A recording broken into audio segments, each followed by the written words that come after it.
are the cutest things. So how many do I want in each?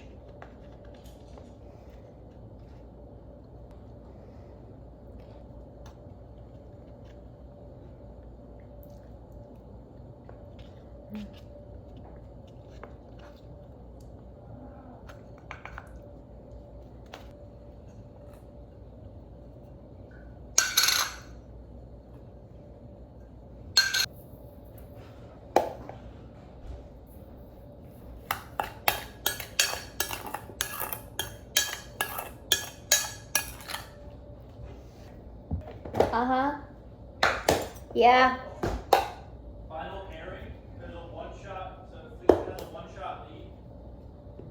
They're coming into the light bowl. Damn.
Good morning, happy Monday. It is so hot in Columbus. It was like 100 degrees yesterday. It's basically going to be the same thing for the rest of the week. So I'm trying to stay inside and stay cool. We just like went on a very short walk because I needed to get outside and obviously let Harlow out, but it was painful to go even a block. So I'm sitting inside in the air conditioning. I have my coffee, same like concoction that I've been making with the Kloo concentrate, or I don't know if it's a concentrate. They're like coffee. I showed it. I'll put it here on the screen too. But a nice coffee or a nice Americano with a little bit of lime juice and pink salt, and it's just so good and refreshing. I have that, some cottage cheese and some black raspberries for breakfast because I want to get back on the cottage cheese kick because it's just such an easy thing to eat for breakfast, and I was like addicted to it for breakfast for a very long time, and then I don't remember why, but I just got like kind of sick of it. So that's what's happening. I showed you yesterday on Sunday, I went to Whole Foods, got a haul, and made these like little black raspberry tarts in these tiny tart pans that I have. They turned out really good. It was definitely just like a fly by the seat of your own pants type dessert. So there was no full recipe. The crust that I made, I wanted to be like a little firmer than it actually was, but it sort of turned out to be like a marzipan type crust. Like it was very, very soft and buttery, and it definitely, if I would have let it cool further and let the butter re-solidify, it probably would have hardened up enough to get out of the pan, but I wanted to eat them. So when we ate them, the like almond flour butter crust was still pretty soft and like marzipan texture, which honestly I enjoyed with a like berry tart of sorts. So anyway, that's what I did there. I'm eating the rest of the black raspberries this morning because when I went to Whole Foods yesterday, I found passion fruit, figs, and cherries, which that's like a triple threat in my household. I love all three of them, and I think with the cherries, got a big bag of them, and I know like I just won't eat them like that many on their own. So I'm gonna make Haley Catalano's cherry glazed chicken thighs, I think is the name of the recipe. Something to that extent. I'm gonna make it later this week, I think on Friday, when my best friend's gonna be in town, and she loves Haley as well. So I'm gonna make that recipe, which I think uses a decent amount of cherries. And then I'll probably make like a cherry syrup because my Matcha Freak order is getting delivered today. I've been out of matcha for far too long, and it's really weighing me down. I love coffee, but I need some matcha. I just like kept forgetting to place an order. So anyway, might make some cherry syrup. Maybe we'll make like a cherry dessert. I also, Wes and I were saying like, ooh, a cherry limeade sorbet. So maybe that, because I'm also almost done with my olive oil ice cream that I made. So we'll see. Lots of plans. Figs, I'm just eating them on their own on a snack plate. There's this cheese that I get at the farmer's market called Greenville cheddar, and it's like a 6-month, I think, aged cheddar. It's incredible. It is so, so good, and I'm gonna have that with some figs. I already know. And I also got some of these like garlic stuffed olives, which are my absolute favorite. They were on sale at Whole Foods. I didn't necessarily need them, but they were on sale, and I was like, I have to get them. And then I got some caper berries because I saw Amy France had caper berries on like a snack plate or something that she was making, and I was like, I don't know why, but that just sounds so good. So got those and a bunch of other fun stuff that you saw. And then Saturday went to the farmer's market. Again, farmer's market was popping. Like, I feel like this week, what is it right now? It's like the second to last week, but like last full week of June. This is when everything starts like popping off when it comes to produce, because I got strawberries, which are like always hard to come by at the farmer's market. I got there early. I got black raspberries, which was shocking. I got zucchini for a recipe that I'm working on hopefully today. Cucumbers, tomatoes, lettuce that actually looked good. I have a hard time getting lettuce from the farmer's market because I never feel like it's crisp enough. I don't know what it is either, but it never feels crisp. So I also got some baby arugula at the grocery store, which is my favorite green to keep on hand because I find that the easiest to like use up a whole container of, because I'll put it on sandwiches, I'll have it on its own, I'll like top things with it, I'll put it in bowls. I don't know, to me it's very easy to eat. So anyway, that was my weekend. We played pickleball on Saturday. I'm not the best, but it was very fun. Then we went and got Mexican food, came home, had a migraine, kind of slept that off, and then went out for like appetizers and drinks at this cute like rooftop place here. We were originally just gonna go to like the wine shop down the street, and then my friend really wanted to go to a rooftop, so we did that. And then just kind of like, we deep clean the house on Sunday, which I do like maintenance cleans every single week, and like honestly every day I'm tidying up and cleaning something down, but we needed to do like a true whole house refresh, deep clean, laundry, clean the guest bedroom, etc. So we did that yesterday, which felt really good. The house feels so clean now. I'm so happy. I'm somebody who like feels so uncomfortable. I don't even know how to describe it. I just like feel like my skin is crawling when the house is like slightly messy. And to anyone else, the house is probably not that dirty, but to me it's like filthy. So call that what you want. But that was my weekend. It's Monday now. I'm gonna eat breakfast, write this week's digest for Substack, and then I have a bunch of like housekeeping computer work to do. I have design work to do. I have to design out a wireframe on a very tight schedule, so I need to like get a move on that. I also have a recipe that I need to film later today, but it's hopefully a very easy recipe. It is like a gazpacho, so I should just be able to throw everything in the blender, I'm hoping. But I need to work on that and like get that to a good point. But there's a slight chance it may get pushed to tomorrow, which I don't really want to do, but I'm kind of thinking I might just block off my day tomorrow, not do anything else except film a bunch of recipes. But I'm also waiting on like a package to come for an ingredient that I'll need to film tomorrow. If that doesn't get here, then I could film today's recipe tomorrow. So anyway, there's a lot of logistics going on. But I have to get this wireframe site done because I have another website project that I need to work on Thursday, Friday. and my friend is coming into town Wednesday night.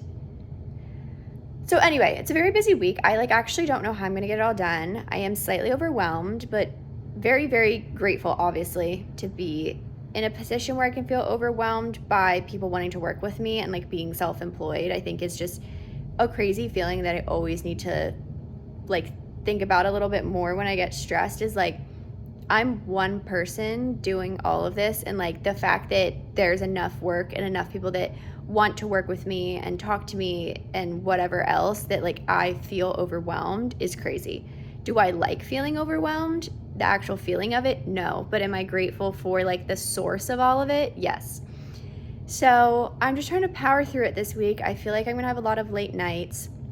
I told myself I was gonna get up early and start working today, but I really just needed some sleep. So it is 9 right now, or 9:30, I don't even know. And I'm getting started on everything. I've already done emails and stuff. But yeah, anyway, happy Monday. I will check in with you as I prep later today, and then we'll see where tomorrow takes us. Or the rest of the day, and then what I think tomorrow's gonna be. I worked on this recipe for Besto a little bit ago, and it just went out in their newsletter, and it's on socials right now, but it's for these absolutely delicious, I can't even describe to you how good these are. They are garlic shawarma meat, so garlic shawarma beef, and then, or what did I even do? Beef, and then pesto, and then the tops of the buns are brushed with garlic butter, basically. And it's made using Besto pesto. See, you can see it here. Besto Pesto's nut-free pesto, which is quite literally the best pesto on the market. Also a client, I designed their website that I was showing you before. And this meat was made using Beituti's, I think it was a garlic shawarma marinade, and it's just so incredible. I can't even describe to you how good this pesto is and how good the marinade is. So I'll link those items too. But this recipe's out there in case you're curious.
Okay, you're at such a funny angle, but I just got my Matcha Freak restock in the mail, which I'm so excited about. One, because I really needed caffeine and I didn't want another coffee.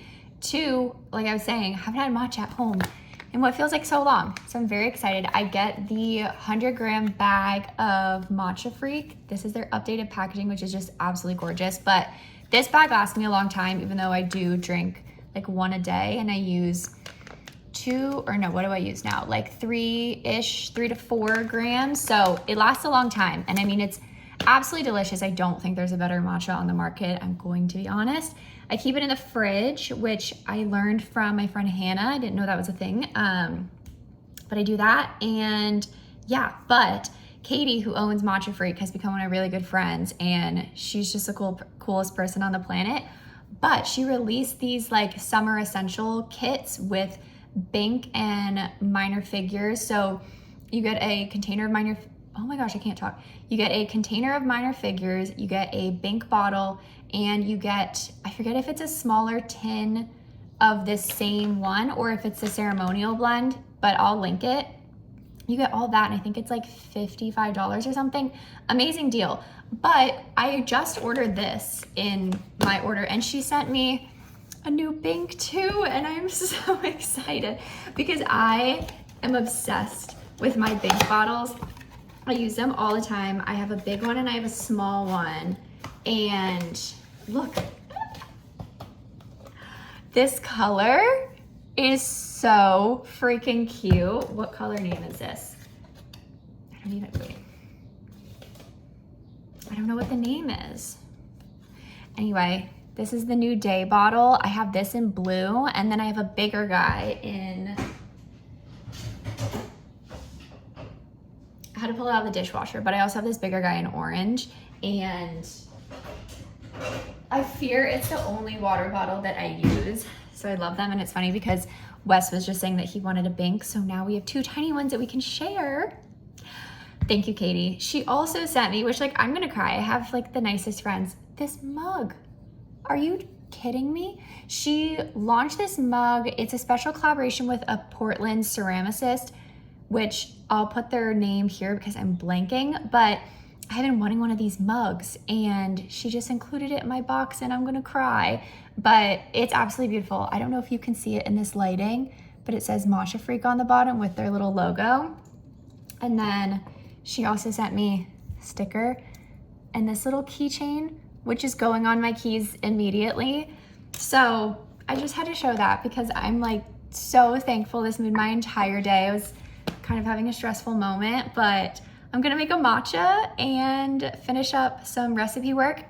I need to film this like chilled soup, and then I need to film like this quick social post for a brand I'm working on. And yeah. Me and my perfectly green matchas are back. This is the color